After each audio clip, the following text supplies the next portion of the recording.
Hello friends, मेरा नाम doctor आशीष ईश्वरदास अग्रवाल है। मैं paediatrician child specialist Nanded Maharashtra में प्रैक्टिस करता हूँ। इसके अलावा मेरा एक्सपर्टाइज है in children behaviour, education and brain developmental problems. ये topic my infant is crying unnecessary, ये टॉपिक हर फैमिली में कभी ना कभी देखा जाता है जब बच्चा बहुत रोता है और पेरेंट्स को ये नहीं समझता कि उसको कैसा हैंडल किया जाए। तो क्राइंग क्या होता है? Basically it is a way of communication from children to their parents और केयर टेकर्स। बच्चा कुछ बताना चाह रहा होता है कि मुझे किसी चीज़ से तकलीफ़ है या किसी चीज़ उसको पसंद नहीं आ रही, और वो रोकर आपको बताता है। बहुत से बार ऐसा होता है कि बच्चा कम्युनिकेट नहीं कर पाता, और बहुत से बार ऐसा होता है कि पेरेंट्स नहीं समझ पाते कि बच्चा क्या बोलना चाह रहा है। कभी कभी दोनों भी बच्चा बता भी पाता है और पेरेंट्स समझ भी जाते कि प्रॉब्लम क्या है, लेकिन उसको कैसा हैंडल करना ये नहीं समझ पाते। तो ये भी एक प्रॉब्लम होता है जो हम इस टॉपिक में आगे डिस्कस करने वाले हैं। तो कॉजेज़ क्या क्या होता है? एक्सप्रेस फीलिंग, मतलब जो उसको परेशानी है, जो उसको तकलीफ़ है, वो अपने फीलिंग्स को रोकर पेरेंट्स को बता रहा है, जैसे ऑलरेडी हमारा डिस्कशन हो चुका है। बोर्डम, ये एक बहुत बड़ा कारण है। हम सोचते हैं कि बच्चे बोर नहीं होते, नहीं, बच्चे भी बोर होते हैं। मैं रोज़ 50 से 70-80 बच्चे डेली ओपीडी में देखता हूँ, और जिस कारण के लिए जब पेरेंट्स मेरे पास आते हैं तो मैं उनसे कहता हूँ कि आप मेरे बाजू बैठ जाइए, पेशेंट आएगा जाएगा आएगा जाएगा, आप बैठ सकते क्या? तो वो कहते हैं नहीं सर, नहीं बैठ सकते। क्यों? क्योंकि हम बोर हो रहे। उसी तरह अगर आप घर में काम कर रहे हैं और बच्चे को अकेले छोड़ देते हैं तो बच्चा दीवार कब तक देखेगा, फ़ैन कब तक देखेगा? तो उससे वो बोर हो जाता है और वो रोना शुरू कर देता है।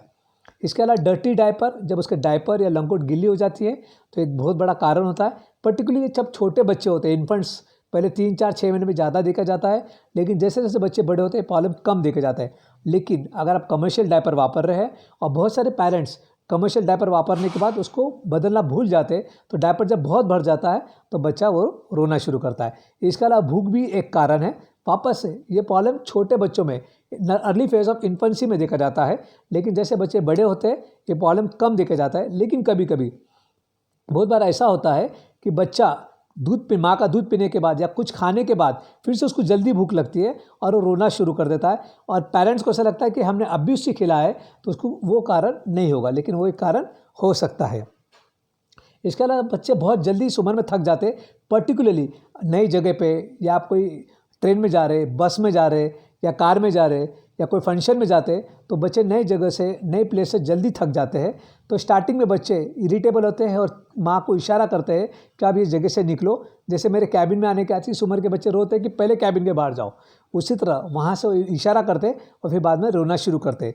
इसके अलावा बच्चे की अगर स्लीप पैटर्न डिस्टर्ब होती है, कभी कभी घर में मेहमान आ जाते हैं, फंक्शन होता है, या कोई बीमार पड़ जाता है, तो रूटीन आपका डिस्टर्ब हो जाता है, तो ऑब्वियसली बच्चे का स्लीप भी डिस्टर्ब होता है। इससे भी बच्चे चिड़चिड़े और रोना ज़्यादा शुरू करते हैं। कभी कभी कुछ परिस्थिति ऐसी होती है कि बच्चे उस परिस्थिति को हैंडल नहीं कर सकते और वो रोना शुरू करते, पर्टिकुलरली जब उनको कुछ करना होता है और कर नहीं पाते। हम जैसे जानते हैं कि उस उम्र में बच्चों का ब्रेन डेवलपमेंट बहुत स्पीड से हो रहा होता है, वो नई नई चीज़ हर महीने सीखते जाते हैं। और इस बारे में आपको अगर डिटेल जानकारी चाहिए तो मेरा वीडियो ग्रोथ एंड डेवलपमेंट, आप उसको ज़रूर देखिए, इस यूट्यूब चैनल पे आपको मिल जाएगा। तो जैसे मैं कह रहा था कि बच्चे का डेवलपमेंट होता है, बच्चा 1 साल का होता है, जब वो चलने लगता है तो उसे ऐसा लगता है कि वो उड़ी भी मार सकता है, लेकिन वो नहीं मार पाता, तो वो रोने शुरू कर देता है। बच्चा जब हाथ में चमचा पकड़ता है और उसे लगता है कि उसके पापा के जैसा चमचे से खा लेगा, लेकिन खा नहीं पाता, तो वो रोना शुरू करता है। इस तरह के प्रॉब्लम, सिचुएशनल फ्रस्ट्रेशन बच्चों में देखा जाता है, और पर्टिकुलरली जैसे जैसे बच्चे बड़े होते हैं ये ज़्यादा देखा जाता है। कभी कभी मेडिकल प्रॉब्लम्स भी एक कारण होता है और पेरेंट्स को भी पता ही नहीं होता है कि उनका बच्चा बीमार है। हाँ, अगर बुखार है, सर्दी है, खांसी है, पेशाब है, संडास है, तो इस तरह के प्रॉब्लम के लिए पेरेंट्स जब भी आ जाते हैं हमारे पास। लेकिन कभी कभी बच्चे की नाक बंद हो जाती है और उनको पता ही नहीं चलता। कभी कभी बच्चे के कान में दर्द होता है, उनको पता ही नहीं चलता। पेट में गैस हो जाते हैं, ये भी पता नहीं चलता। कभी कभी एक रैश आ जाता है, बच्चा खुजा नहीं पाता, वहाँ खुजाना चाहता है, या इन्फेक्शन हो जाता है जो पेरेंट्स देखते नहीं ध्यान से, तो उससे भी बच्चा रोना शुरू करता है। कभी कभी बच्चे, अब जैसे मैं कह रहा हूँ कि ब्रेन डेवलपमेंट की स्पीड बहुत फास्ट है, तो चलते हैं, क्रॉलिंग करते हैं, तो उनके पैर में मार लग जाता है, उंगली या अंगूठे में मार लग जाता है, तो उनको दर्द होता है और वो बता नहीं पाते और वो रोना शुरू कर देते हैं। इसके अलावा कभी कभी दांत आना एक बहुत बड़ा कारण है। तो इस टाइप की क्राइंग में बच्चे कभी खुश होते हैं, कभी रोते हैं, पता ही नहीं चलता कि क्यों रो रहे हैं। कभी कभी नाइट में भी रोना शुरू कर देते हैं। तो teething is one of the major cause for continuous crying. तो इसके बारे में detail video YouTube channel doctor Ashish Agrawal इस पर डाला गया है, आप उसको ज़रूर देखिए कि उसको कैसा हैंडल करना है। इस विषय पे मैं आगे आपसे बात नहीं करने वाला हूँ। स्ट्रेंजर एंजाइटी भी एक कारण होता है। जैसे आप देखते हैं कभी कभी बच्चे किसी नए मेंबर के पास 9 महीने की उम्र के बाद जाना नहीं चाहते। जैसे 9 महीने हो गए वो नए लोगों के पास जाना नहीं पसंद करते। हाँ, 9 महीने के पहले बच्चे किसी के पास भी जाते थे, लेकिन अब जाना नहीं पसंद करते। कुछ कुछ बच्चों को इतना स्ट्रेंजर एंजाइटी डेवलप होता है कि घर में कोई मेहमान आ जाए या कोई बाहर का मेंबर आ जाए तो वो रोना शुरू कर देते। और जिस घर में बाहर से आने वाले जाने का प्रमाण ज़्यादा है और उसको अगर स्ट्रेंजर एंजाइटी का प्रॉब्लम ज़्यादा है तो ऐसे बच्चे कंटिन्यू रो सकते हैं। ब्लैकमेलिंग भी एक बहुत इंपॉर्टेंट कारण है। बच्चे बहुत स्मार्ट होते हैं, उनकी ब्रेन की डेवलपमेंट की स्पीड काफ़ी स्पीड से हो रही होती है। तो बच्चे को कभी कभी ध्यान में आता है कि मेरे रोने के बाद मेरी मम्मी मुझे स्कूटी पे घुमा के लाती है, मेरे दादी मुझे थोड़ा आइसक्रीम खिला देती है, और उनको उस चीज़ का मज़ा आता है तो ब्लैकमेल करना शुरू करते हैं। जानबूझ कर रोते हैं और उनको वो चीज़ चाहिए और वो मिल जाती है तो शांत हो जाते हैं। इसे हम कहते हैं ब्लैकमेलिंग। तो ब्लैकमेलिंग भी एक कारण हो सकता है और मैक्सिमम पेरेंट्स को लगता है कि ये कारण नहीं है, लेकिन ये कारण हो सकता है। तो सबसे पहले आपको क्या करना है? सबसे पहले आप खुद शांत रहिए। देखिए, अगर बच्चा रो रहा है तो उसका प्रॉब्लम को सॉल्व करना एज ए पेरेंट्स आपकी जवाबदारी है। लेकिन इससे भी बड़ा चीज़ आपको मैं बताने जा रहा हूँ कि आप उसको इमोशनल डेवलपमेंट या इमोशनल नर्चर करते हैं। जैसे आप देखते हैं कुछ लोग बहुत स्वार्थी होते हैं, उनको हर चीज़ चाहिए होती। अगर आप बच्चे की हर डिमांड पूरी करते रोने के बाद तो वो बहुत स्वार्थी हो जाते हैं और सेल्फ सेंटर हो जाते हैं। कुछ बड़े लोग क्या करते हैं, किसी की भावना को समझने की कोशिश ही नहीं करते। अगर आप बच्चे को कंटिन्यू रोने देते हैं और उसके प्रॉब्लम को सॉल्व नहीं करते तो बच्चे सेल्फिश हो जाते हैं और एम्पैथिक नेचर उनमें डेवलप नहीं होता है। इसलिए बच्चा जब रोता है तो आप उसके प्रॉब्लम नहीं सॉल्व कर रहे, आप उसका इमोशनल डेवलपमेंट कर रहे, जो उसको ज़िंदगी भर आगे डेवलपमेंट में, आगे ज़िंदगी में काम आने वाला है, इंटरपर्सनल रिलेशनशिप में और लोगों के साथ डेवलपमेंट में भी। इसलिए बच्चे का रोना आपको हैंडल अच्छे से करना चाहिए। मैं जो आपको बता रहा हूँ वो स्टेजेस को फॉलो कीजिए। तो सबसे पहले आप शांत रहिए। कभी कभी बच्चे 5-10 मिनट में रोते हैं और उसके बाद शांत हो जाते हैं, इससे पेरेंट्स ज़्यादा परेशान नहीं होते। लेकिन कुछ कुछ बच्चे और कभी कभी बच्चे 1.5-2 घंटे तक कंटिन्यू रोते हैं और इस वक्त पेरेंट्स की परेशानी बढ़ सकती है ऑब्वियसली। लेकिन इस वक्त आपको क्या करना है, अपने आप को शांत रखना है। अगर आपको गुस्सा आ रहा है और आपको नहीं समझ रहा क्या करना है तो आप अपने आप को शांत कीजिए, आँख बंद कीजिए और डीप ब्रीदिंग कीजिए और काउंट कीजिए 1 2, इस तरह से काउंट कीजिए 10 तक। तो आपका मन शांत हो जाएगा और आप उस सिचुएशन को अच्छे से हैंडल कर पाएंगे। उसके बाद जो भी कारण है उसको एलिमिनेट करने की कोशिश कीजिए। उसका डायपर चेक कीजिए, अगर गीला है तो उसको चेंज कीजिए। अगर बहुत जोर के रो रहा है, मुंह में उंगली डाल रहा है तो शायद उसको भूख लगी है, उसको इमीडिएटली कुछ ना कुछ खिलाइए या माँ को दूध पिलाने के लिए बोलिए। अगर आप देख रहे हैं कि वो इशारा कर रहा है कोई चीज़ के लिए, उसको कोई खिलौना चाहिए या कुछ चीज़ चाहिए तो इमीडिएटली उसको प्रोवाइड कीजिए। इसके अलावा अगर उसकी एक्टिविटी कम हो रही है, कर रहा है और इसके अलावा सोने की कोशिश कर रहा है तो उसको सुलाने की कोशिश कीजिए। अपने कान को खींच के रो रहा है तो शायद उसके कान में दर्द है। अगर वो पैर को अपने पेट के नज़दीक ला रहा है तो शायद उसके पेट में दर्द है। इसके अलावा अगर आपका घर बहुत शांत है और घर में अचानक बहुत सारे मेहमान आते हैं और आवाज़ ज़्यादा हो रही होती है तो वो बच्चा डिस्टर्ब हो जाता है, तो उसको शांत रूम में लेके जाइए। अगर बच्चा सो रहा है और अचानक रोना शुरू करता है तो उसको मम्मी या दादी कंटिन्यू आधी घंटा 1 घंटा नज़दीक चाहिए तो उसको प्रोवाइड कीजिए। अगर बच्चा बीच बीच में रोता है, मुंह में उंगली डाल के दबाता है तो शायद टीथिंग का प्रॉब्लम है। जैसे मैंने कहा, टीथिंग में यहाँ पे डिस्कस नहीं करने वाला हूँ, ये अलग से टॉपिक यूट्यूब चैनल पे डाला हुआ है, आप उसको ज़रूर देखिए। इसके अलावा आपको लगता है कि घर में कोई नया मेहमान आया है या कोई नया फेस आया और वो रोना शुरू कर रहा है तो उसको बाजू के रूम में लेके जाइए और बच्चे को ऊपर सर से लेकर पैर तक देखिए कि उसको लाल रंग का रैश तो नहीं है, कहीं उसको सूजन तो नहीं है, कहीं उसको मार तो नहीं लगा, और उस हिसाब से उसका ट्रीटमेंट कीजिए। तो कभी कभी ऐसा होता है कि हमें पता ही नहीं चलता कि क्यों हो रहा है। तो मैंने जो भी अभी लिस्ट आपको बताई है पिछले स्लाइड्स में, आप एक लिस्ट कागज़ पे बना कर रखिए और जल्दी से उस लिस्ट को देखिए और एक एक कारण ढूंढने की कोशिश कीजिए अगर आपको याद नहीं रहता है तो। इसके अलावा और अलग अलग तरीके से भी हम बच्चों को हैंडल कर सकते हैं। जैसे बच्चों को खाने के पास लेके जा सकते हैं, पानी के पास लेके जा सकते हैं, कोई खिलौने के पास लेके जा सकते हैं। कोई चीज़ की चाहिए तो वो इमीडिएटली इशारे से बता देगा। कुछ बच्चे यस और नो समझते हैं, जैसे उसको पूछे पानी चाहिए तो वो हाँ बोलेगा या नहीं बोलेगा, तो वो हाँ या नहीं बोल पा रहा है मुंह से या इशारे से, तो आप एक एक चीज़ करके उसको पूछिए, हो सकता है वो आपको बता दे और उसका रोना वहीं कम हो जाए। अगर फिर भी बच्चा नहीं शांत हो रहा है तो उसका अटेंशन डाइवर्ट कीजिए। अटेंशन डाइवर्ट करना एक बहुत अच्छा तरीका है बच्चे को शांत करना। तो सबसे अच्छा तरीका है कि उसको गाड़ी पे घुमा के लाइए। बच्चे बाहर जाने के बाद बहुत जल्दी शांत हो जाते हैं। कभी कभी म्यूज़िक वापरिए, आप गाना लगा सकते हैं, सॉफ्ट म्यूज़िक लगा सकते हैं, एक आधे दो म्यूज़िक जो उसको पहले से पसंद है वो म्यूज़िक लगाइए और उसके साथ एंजॉय कीजिए, डांस कीजिए, तो बच्चे शांत हो जाते हैं। कभी कभी आप क्या कर सकते हैं, एक आधे झूले पे लेकर उसको झुला सकते हैं या ऐसा कंधे पे लेके गोल गोल घूम सकते हैं। रॉकिंग मूवमेंट से भी बच्चे बहुत बार शांत हो जाते हैं।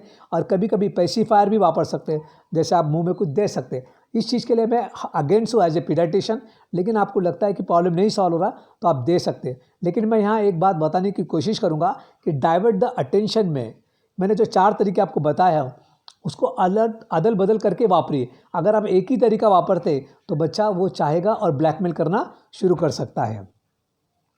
कभी कभी ऐसा होता है कि ये सब चीज़ करने के बाद भी बच्चा शांत नहीं हो रहा है, तो 10-15 मिनट आप उसको अकेला छोड़ दीजिए, उससे ज़्यादा नहीं, 10 या मैक्सिमम 15 मिनट, और देखिए कि वो शांत हो जाता। बहुत बार ऐसा होता है कि बच्चे अपने आप ही शांत हो जाते हैं क्योंकि उनको पता चल रहा है कि मुझे इस सिचुएशन को खुद को हैंडल करना है। कभी कभी ऐसी सिचुएशन होती है कि हम चाहकर भी उसको शांत नहीं कर सकते, उस वक्त उसको थोड़ा रोने देना है, लेकिन उस वक्त रोते वक्त बच्चे के सर पे हाथ फिराना है, उससे बताना है कि आप, मुझे पता है आपको तकलीफ़ हो रही है लेकिन हम कुछ नहीं कर सकते। जैसे आप ट्रेन में बैठे हैं, बस में बैठे हैं, बच्चा रात भर दूध पीने की डिमांड कर रहा है, रात भर दूध नहीं पिलाना चाहिए।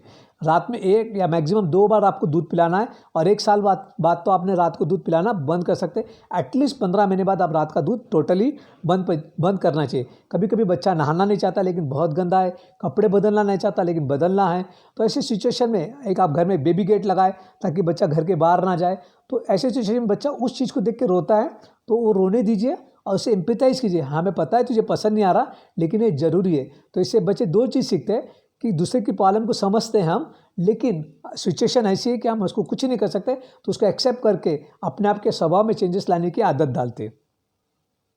इसके अलावा भी और बहुत सारे तरीके हैं बच्चों को रोने से बचाने के। उसमें है कि जैसे मैंने कहा, ब्लैकमेलिंग एक बहुत बड़ा इंपॉर्टेंट फैक्टर है। अगर आपको ध्यान में आता है कि बच्चा जानबूझ के रो रहा है और जैसे आप घर के बाहर जाते हैं वो शांत हो रहा है, तो आपको उस चीज़ से बचना चाहिए। और फिर भी अगर आपको लगता है कि सब चीज़ करने के बाद अगर आपका बच्चे का रोने का कारण नहीं पता चल रहा है और बच्चा कंटिन्यू रो रहा है, तो आपको पीडियाट्रिशियन से कंसल्ट करना चाहिए। तो यहाँ पे मैं कहना चाहूँगा, जो पेरेंट्स अपने बच्चे के ब्रेन डेवलपमेंट, बच्चे के ओवरऑल पर्सनैलिटी डेवलपमेंट पे ज़्यादा फोकस करते हैं, उनका बच्चे कॉम्पिटेंट होते हैं और आगे चल के ज़िंदगी में अच्छे नागरिक और सक्सेसफुल बनते हैं। तो हमारे कुछ बुक्स हैं, हम अलग अलग टॉपिक्स पे, अलग अलग विषय पे बच्चों के बहुत सारे बुक्स बनाए हैं, आप चाहे तो पढ़ सकते हैं। और इसको सोशल मीडिया पे भी अपलोड करते हैं, जैसे ये वीडियो है तो ये बहुत सारे सोशल मीडिया के हैं। आपको जो भी सोशल मीडिया पसंद है उसको ज्वाइन कीजिए, तो आपको अपडेट्स मिलते जाएंगे। हमारा सबसे पुराना सोशल मीडिया है फेसबुक और यूट्यूब, आप सामने पढ़ सकते हैं, उसको ज्वाइन कीजिए। इसमें बहुत सारे अलग अलग पुराने ब्लॉग्स, पुराने वीडियोस देख सकेंगे। हम नई चीज़ डालते हैं, पुरानी चीज़ अगर आप पढ़ना चाहते हैं तो वहाँ ज्वाइन कीजिए। व्हाट्सअप भी ज्वाइन कर सकते हैं, ये नंबर सामने दिख रहा है आपको, इस नंबर पे आप मैसेज भेजिए ज्वाइन मी, तो हम आपको ज्वाइन कर लेंगे। इसके अलावा हमारा, जैसे मैं कहा कि मैं बच्चों का डॉक्टर हूँ, लेकिन हमारा एक काउंसलिंग सेंटर है जहाँ पे हम पेरेंट्स की काउंसलिंग करते हैं अलग अलग विषयों पे। जैसे कुछ बच्चे ज़िद्दी होते हैं, कुछ बच्चे एरोगेंट होते हैं, कुछ बच्चे पढ़ाई नहीं करते होते, कुछ बच्चों का कॉन्फिडेंस कम होता है, मोबाइल एडिक्शन होता है, टेलीविज़न एडिक्शन होता है। तो ये सब प्रॉब्लम्स के लिए पेरेंट्स परेशान होते।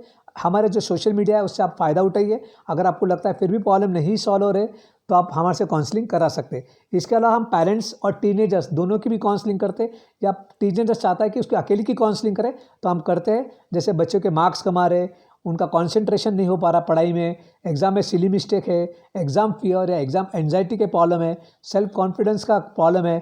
कभी कभी टीनेजर्स और पेरेंट्स के बीच में बहुत सारे करियर को लेके या अलग अलग विषय पे डिफरेंस ऑफ ओपिनियन होता है, तो उस विषय पे भी हमारे पास आप आ सकते हैं। और जैसे मैंने कहा कि ब्रेन डेवलपमेंट एक बहुत इंपॉर्टेंट फैक्टर है। हम बच्चों के जितने ब्रेन डेवलपमेंट पे ज़्यादा फोकस करेंगे, पर्टिकुलरली 5 साल के नीचे, उतने बच्चों का ब्रेन डेवलपमेंट अच्छा होता है। तो आप चाहते हैं तो आप किसी भी पीडियाट्रिशियन से कंसल्ट कीजिए, वो आपको ब्रेन डेवलपमेंट के बहुत सारे टिप्स बताएगा जो आप यूज़ करके आगे जा सकते हैं। अगर आपको लगता है कि हमसे ही फ़ायदा उठाना है तो आप हमारा फ़ायदा उठा सकते हैं। इसके अलावा कुछ बच्चे देर से चलते हैं, देर से बोलते हैं, पढ़ाई में वीक होते हैं, लिखने में प्रॉब्लम आता है, हाइपर एक्टिव होते हैं, एक जगह नहीं बैठते, तो ऐसे बच्चों की भी हम काउंसलिंग करते हैं। इसके लिए आप हमारे हॉस्पिटल ज़रूर आ सकते हैं, या अगर आप नांदेड़ के बाहर रहते हैं तो ये व्हाट्सअप नंबर दिख रहा है, इस पर मैसेज भेजिए कि हमसे काउंसलिंग कराना है, तो हम आपको रिस्पॉन्ड करेंगे। तो मैं आशा करता हूँ ये विषय पे आपको पूरी जानकारी मिली है, इससे आपको आपके प्रॉब्लम सॉल्व करने में मदद मिलेगी। Thank you very much. मैं यहाँ आपको सभी से एक रिक्वेस्ट करता हूँ, अगर आपको ये वीडियो पसंद आया है तो इसको प्लीज़ लाइक कीजिए और शेयर कीजिए। Thank you. अगर आपको ये वीडियो अच्छा लगा तो चैनल को सब्सक्राइब कीजिए और बेल आइकन को दबाइए